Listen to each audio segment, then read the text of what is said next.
जय हिंद प्यारे साथियों। तो एक बार फिर से आप सभी का स्वागत है हमारे यूट्यूब चैनल वीकेंड अचीव में। तो आज इस वीडियो के माध्यम से हम आपको बताएंगे भारत में जो अभी न्यू वेरिएंट आया है वायरस, कोरोना वायरस का जो न्यू वेरिएंट है वो क्या है, ओमिक्रॉन। तो ओमिक्रॉन को लेकर भारत सरकार अभी कितनी सतर्क हो चुकी है और क्या क्या अपनी पहले से सुविधाएं कर ली हैं भारत सरकार ने, तो इस वीडियो के माध्यम से हम आपको बताएंगे। और ये कोरोना का जो न्यू वेरिएंट ओमिक्रॉन है, तो अब इसके बारे में भी हम थोड़ी चर्चा करेंगे कि ये अपने अंदर क्या क्या चेंजेस लाया है और ये डेल्टा से कितना ज़्यादा खतरनाक है। तो देखिए इस वीडियो को।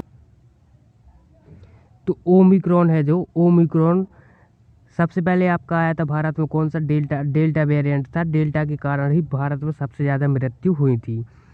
ये डेल्टा वेरिएंट है, जो डेल्टा वेरिएंट अपने अंदर कितने 18 म्यूटेशन मतलब 18 चेंजेस लाया था। और उसके साथ ही चलते अभी जो न्यू वायरस आया ओमिक्रॉन, तो ओमिक्रॉन अपने अंदर कितने अभी से ज़्यादा 30 से ज़्यादा म्यूटेशन चेंजेस लाया है।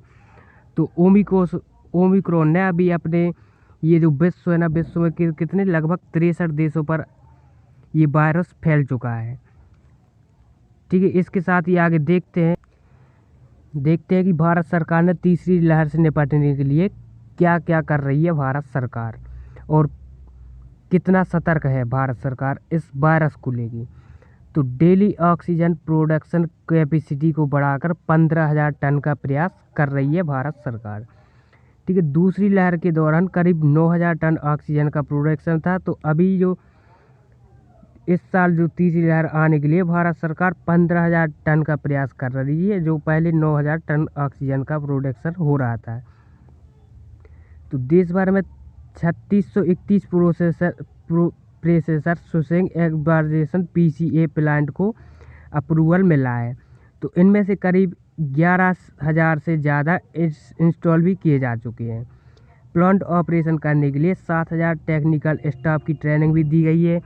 2 लाख से ज़्यादा आईसीयू बेड तैयार, इनमें से 50% से ज़्यादा क्या है, वेंटिलेटर की सुविधा भी कराई गई है।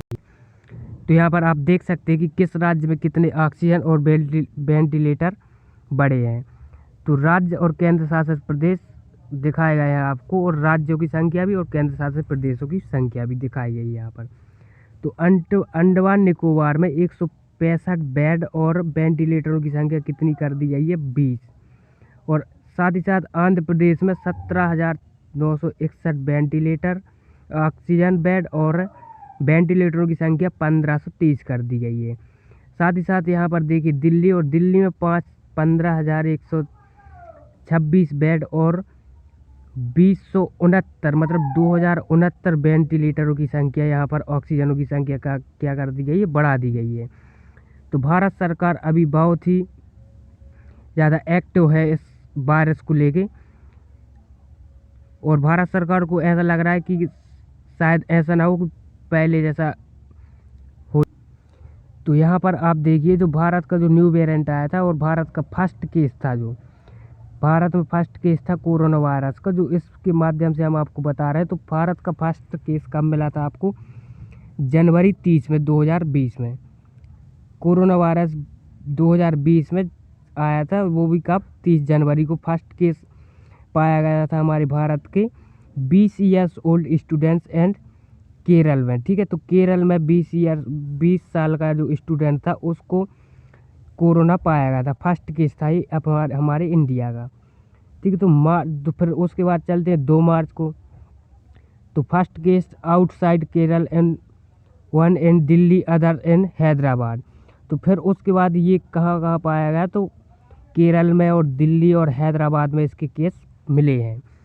फिर उसके बाद 12 मार्च को फर्स्ट डेथ हुई थी आपकी भारत में, जो 12 मार्च को फर्स्ट डेथ हुई थी। 76 ईयर्स ओल्ड कर्नाटक में हुई थी जो मृत्यु।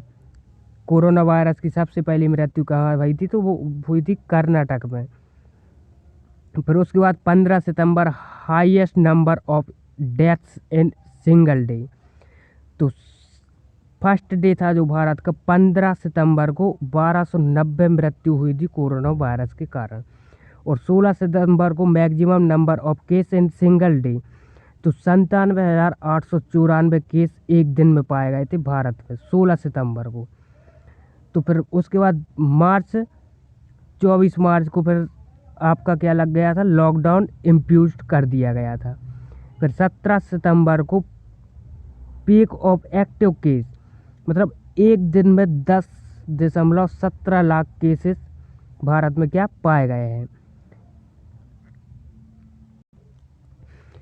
यहाँ पर देखिए ओमिक्रॉन को लेकर जो भारत के विद्वान हैं और डॉक्टर जो पहले बड़े बड़े डॉक्टर हैं, तो उनका क्या कहना है, ओमिक्रॉन फैलता जरूर तेज़ी से लेकिन इसका गंभीर असर नहीं है।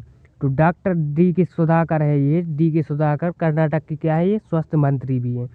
तो इनका कहना है कि ओमिक्रॉन फैलता जरूर तेज़ी से लेकिन इसका असर गंभीर नहीं है। अब तक 30 देशों में 375 केसेस क्या ओमिक्रॉन के आपके पाए गए हैं। अब तक ओमिक्रॉन के 30 देशों में से 375 केस मिल चुके हैं। संक्रमित सभी मामलों में अब तक हल्के लक्षण पाए गए हैं।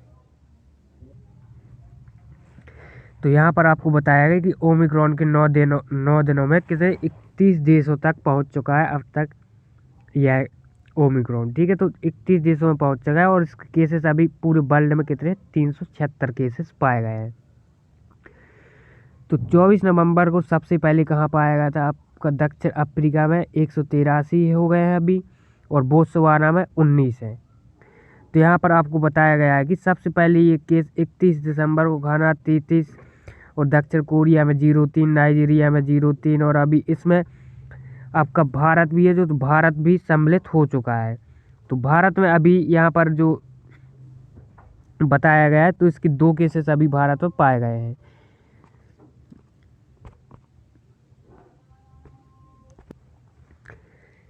इसी के चलते कुछ विद्वानों ने कहा है, जो डॉक्टर सुधीर भंडारी हैं जो प्रिंसिपल एसएमएस मेडिकल कॉलेज के, तो ये वेरिएंट भारत में तीसरी लहर का कारण बन सकता है। ये इतना खतरनाक है कि डबल डोज लगाकर इम्यूनिटी डेवलप कर चुके व्यक्ति को भी काफ़ी नुकसान पहुंचा सकता है। ये जो आपके डॉक्टर सुधीर भंडारी प्रिंसिपल है, तो इनका क्या कहना है कि ये वेरिएंट इतना खतरनाक है कि जो व्यक्ति डबल डोज भी ले चुका है तो उसको भी ये काफ़ी नुकसान पहुंचा सकता है।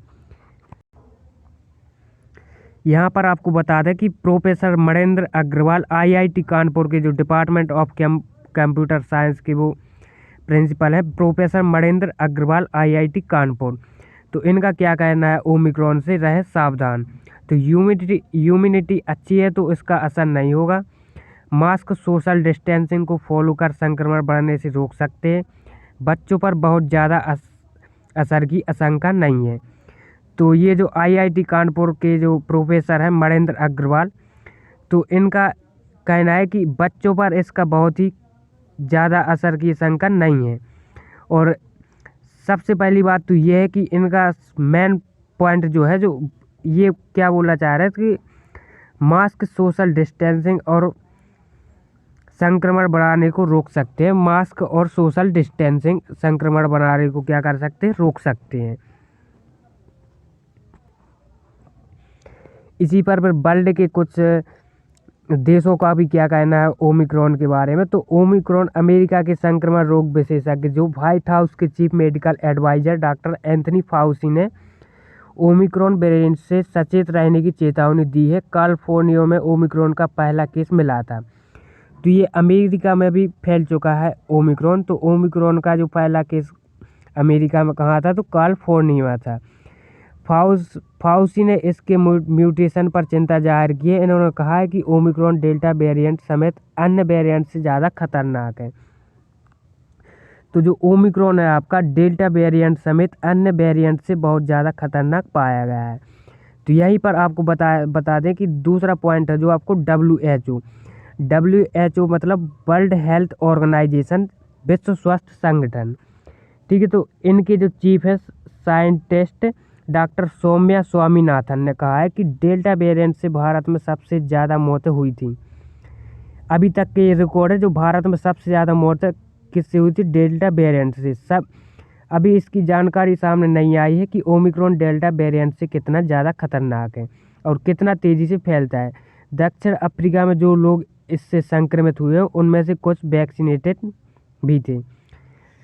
तो जो ICMR Indian council of medical research के मुख्य वैज्ञानिक डॉक्टर रमन गंगेड़कर ने बताया कि नए वेरिएंट के बारे में फिलहाल ज़्यादा जानकारी नहीं इनको, लेकिन शुरुआती रिपोर्ट से पता चला है कि इससे संक्रमित होने पर अस्पताल में एडमिट होने की ज़रूरत नहीं आएगी। इन्होंने कहा है कि हल्के लक्षणों को रोका जा सकता है क्योंकि वेरिएंट लगातार आते रहेंगे। और इसी के साथ हमारी दिल्ली के जो AIIMS director doctor Randeep Guleria ने ओमिक्रॉन को इम्यूनिटी पर असर डालने वाला वायरस बताया। इन्होंने कहा है कि वेरिएंट वैक्सीन के प्रभावशीलता कम कर सकता है और इन्होंने यह भी कहा है कि भारत में उपयोग की जा रही वैक्सीनेशन का दोबारा मूल्यांकन करने की ज़रूरत भी होगी इसमें। ठीक, तो ये हमारे ओमिक्रॉन के बारे में हमारी जानकारी थी। अगर अच्छी लगी हो तो प्लीज़ लाइक, शेयर और कमेंट और सब्सक्राइब ज़रूर करें हमारे चैनल को। साथ ही साथ भारत अभी बहुत ही ज़्यादा खतरनाक स्थिति से गुजर रहा है, तो ओमिक्रॉन को लेकर सभी लोग प्लीज़ एक्टिव रहें और मास्क और सोशल डिस्टेंसिंग और अपने साथी जो भी हो उनको सभी को सूचित करें कि मास्क और सोशल डिस्टेंसिंग का पालन करें सभी लोग। ठीक है, तो अभी हम इस वीडियो के माध्यम से इतनी जानकारी थी। आगे देखिए हमारा YouTube channel we can achieve को, और इससे जुड़ी सभी जानकारियाँ हम आपको उपलब्ध कराते रहेंगे। जय हिंद।